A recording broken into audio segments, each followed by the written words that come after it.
श्रीराम समर्थ. सद्गुरू श्री ब्रह्मचैतन्य गोंदवलेकर महाराज यांचे प्रवचन 12 जून. परमार्थ साधने हाच आपल्या जन्माचा खरा हेतू. द्वैतामध्ये दुःख आहे तर एकामध्ये सुख आणि आनंद आहे. आपण एकामध्ये राहिलो तर आनंद मिळेल. हे जगत पुष्कळ भासले तरी ते एकच आहे. प्रपंचाच्या 10 दिशा आहेत, पण परमार्थाची मात्र एकच दिशा आहे. तिच्याकडे आपण लक्ष लावावे. काही न करणे अर्थात मनाने हा खरा परमार्थ होय. परमार्थामध्ये उपाधी मुळीच नाही. नाही म्हणजे किती नाही, तर मी सुद्धा तिथे नाही. प्रपंच हा द्वैत आहे, त्याचे अवडंबर मोठे असणारच.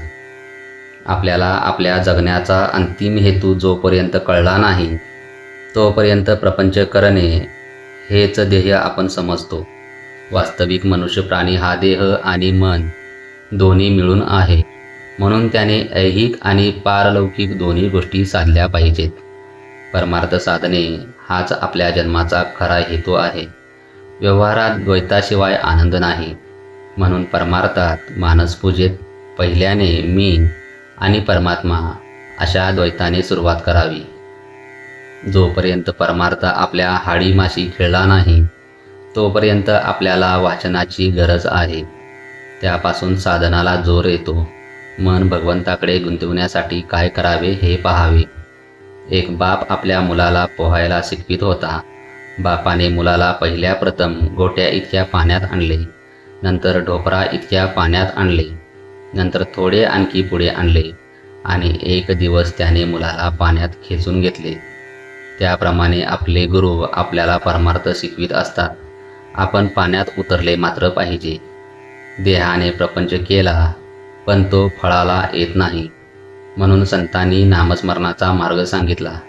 पण आमचे शहाणपण, आमचा अभिमान नाम घेण्याच्या आड येतो, त्याला काय करावे? हा अभिमान दुसरा कोणी उत्पन्न करतो असे थोडेच आहे. आपल्या ध्यानातही येत नाही. इतके सूक्ष्म असे वासनेचे बीज आपल्यात कुठेतरी दडलेले असते.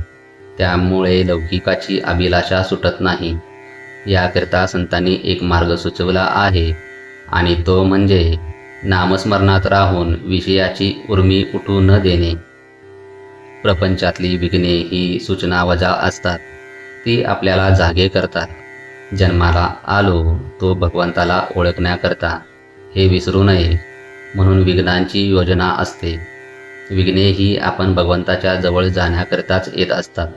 तेव्हा त्यांना न घाबरता भगवंताच्या नामातच स्वतःला विसरून जावे.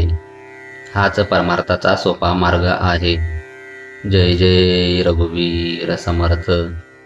आजचे बोधवाक्य: जेथे आळस माजला तेथे परमार्थ बुडाला. श्रीराम समर्थ.